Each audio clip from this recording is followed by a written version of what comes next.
Good afternoon, students. Today we will see about the next topic, which is known as diarrhea. Okay, so diarrhea is basically a kind of a symptoms rather than being a disease. But if it is go untreated, then it's become definitely inviting other diseases and ultimately probleming with the quality of life. So according to WHO, as the passage of three or more loose or liquid stool per day or more frequently than a normal for the individual is considered as diarrhea. It is usually a symptoms of all kind of gastrointestinal infections, a change in the consistency rather than number of stool which is important. So type so basically it can be classified in three types, that is acute watery diarrhea, dysentery and persistent diarrhea. So acute watery diarrhea which lasts several hours or to several days. The main problem is dehydration and weight loss also occurs if the feeding is not continued in a pediatric population. Dysentery. So it is the main dangers are damage of the intestinal mucosa, sepsis and malnutrition, and along with dehydration there will be a chances of fresh blood coming inside the stool. That gastric dysentery already we have seen in the previous classes. And persistent diarrhea.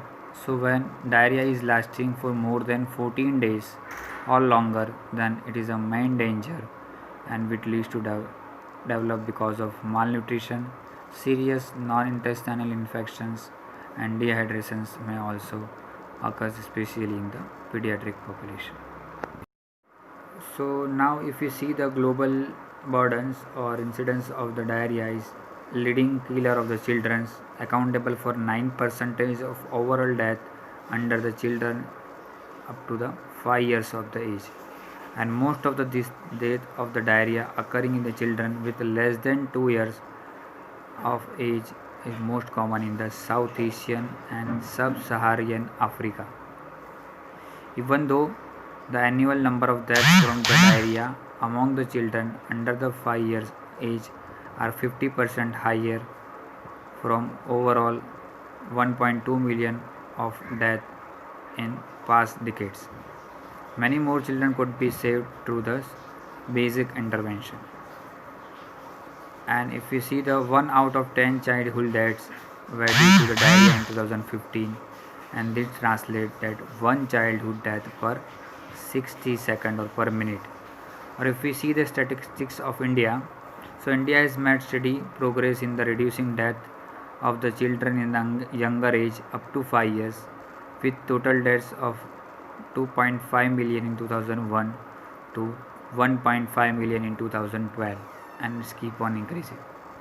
Even though the death among the children under the 5 years had declined, the proportional mortality accounted by diarrheal disease still remains high.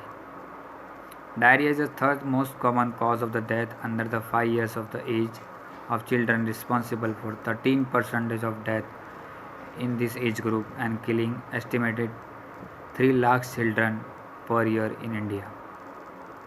So this is how the incidence is high, especially in the country like India. Now, what are the infective factors or what are the causal pathways via which this is affecting? So, number one is agent factors, number two is host factors, and number three is environmental factors. Agent factors will include about bacteria, viruses, and parasites. In bacteria, Shigella, E. coli, Salmonella, Enterococcus, and Staphylococcus are the most common bacteria which affecting the viruses. Rotavirus and adenovirus and calicivirus are the most common viruses, and parasites Entomab and Gardlia lambia and Isospora are the main parasites which are responsible for this kind of diseases. Other pathogens are significantly associated with the moderate to severe kind of diarrhea, which are combination of rotavirus, Cryptosporidium, Shigella, and STETTC. Rotavirus is the highest number of cases compared to any other pathogen during the infant's age. An estimated incidence of moderate to severe diarrhea, highest in India. Host factors: diarrhea is most commonly occurring between the 6 months to 2 years of the age, which include about low level of maternity acquired aids, lack of active immunity in infants, introduction of contaminated food, direct contact of the human and the animal fecal during the infant scrowling, malnutrition, poverty, lack of personal and domestic hygiene, and incorrect feeding practices. These are the host factors. And the environmental factors, season pattern. So tropical areas, rotavirus throughout the year, and bacteria in the summer, like this. And temperate areas, bacterial infections are in summer and tropicals in the winters. And the mode of the transmission is most common is fecal-oral route. These are the factors which are responsible for development of diarrhea. Now clinical features is include about watery stools, vomiting is common, dehydration is moderate to severe, fever often moderate to mild grade, and mild abdominal pain. That is in case of E. coli. In case of rotavirus, insidious is onset, predominant symptoms of including fever, cough and vomiting along with the diarrhea, and stools are watery and semi-liquid and color is greenish to yellow or golden and typically looks like yogurt mixed in the water. Mild to moderate dehydration, fever or moderate grade. In case of Shigella, frequent passage of scanty amount of stool along with mixed blood and mucous membrane, moderate to high grade fever, severe abdominal cramps, tenesmus, that is the spasm of the abdominal muscles, and pain in and around the anus during the passing the stool, and usually no dehydration. Amoebiasis, offensive and bulky stools containing the mostly mucus and contaminated blood. Lower abdominal pain, mild grade fever, again no dehydration. So according to the hydration, that will be classified in severe dehydration, some dehydration and no dehydration, and you have a treatment protocol according to that. If severe dehydration, then child has to go for plan C, which is including of ORS and zinc product together. In case of some dehydration, you can go for plan B, that is fluid balance and zinc supplement. And in case of no dehydration, then the give fluid along with the zinc supplement and maintain the hygiene maintenance. Laboratory investigation include about stool microscopic examination, stool culture, ELISA for rotavirus, and immunosuppress or DNA probe test for identify E. coli strains. Management of diarrhea, which include about three components, that is rehydration, zinc supplement, and nutrient rich food. So in case of ORS, that is oral rehydration salt solution, was a major cause of the death in pandemic of cholera in 18th century. And after that, there are number of researches has been done, and WHO has find out in 1978, and they have global dehydration disease control program, and ORS as used throughout the world, and it will be launched by the UNICEF in the 1980s, that all kind of this diarrheal disease will have a growth monitoring, breastfeeding, immunization along with the use of ORS protocols.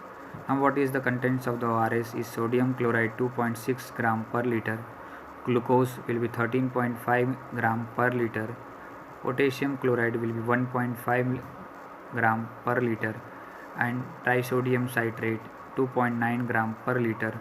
Total weight will be 20.5 gram per liter. And coverage of the ORS. So if the children is aged less than 2 years, then 50 to 100 ml of fluid will be replaced, and if children age is 2 to 10 years, then 100 to 200 ml of ORS will be delivered, and children is more than 10 years or adult, then fluid can be replaced as much as the patient can take, and along with that you require zinc supplement and nutrient intake. And according to the weight also, less than 5 kg 200 to 400 ml, 5 to 8 kg 400 to 600 ml, 8 to 11 kg 600 to 800 milligram, and 11 to 16 kg 800 to 1200 ml can be given. 16 kg to 9.9 kg, then 1200 to 2200, and above 30 kg of the weight, then we can start with the more than 2200 to 4000 ml in first 4 hours of diagnosis of this diarrhea. This is how the diarrhea will be managed with the help of ORS along with the zinc supplement. Zinc supplement will include about why zinc supplement is required, especially in the children, because it's have a vital micronutrient role for protein synthesis, cell growth and differentiation, immunity function, and intestinal transport of water and electrolyte. And it is also important for normal growth and development of the children. Zinc deficiency associated with the increase the risk of GI infections, adverse effect of the structure and the function of the GI tract, and impaired immunity functions. So the dietary deficiency also have a major role in the treatment of diarrhea. Along with the zinc supplement that should be given up to 10 to 20 milligram per day for up to 10 to 14 days in all kind of children, and it reduces the risk of diarrhea up to 3 to 4 months. And feeding should be done properly, especially in the pediatric population, or in case of adult population, fluid should be replaced orally as much as possible.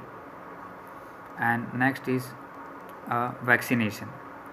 So rota vaccination is usually available and nowadays available in the country like India also, the free of cost in Mamta card and all protocols. So it will help to development of this diarrhea in the children. Along with that, you have to look for precautionary measures like safe drinking waters and hand washing after the use of.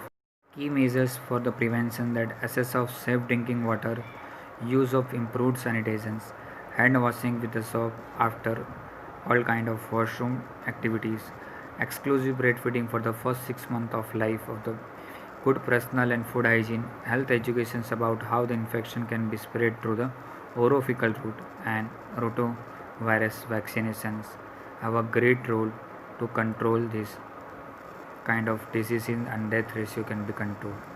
But this roto vaccine cannot be given in the few conditions like allergic reaction or anaphylactic shock after the previous dose, and the severe immunodeficiency include severe combined immunodeficiency problems, history of intestinal malformation or chronic gastrointestinal diseases, and acute illness. Ongoing acute gastritis and fever with the moderate to severe illness should be avoided giving the rotavirus vaccine until the symptoms subside. This is how the management of diarrhea will happen. Thank you.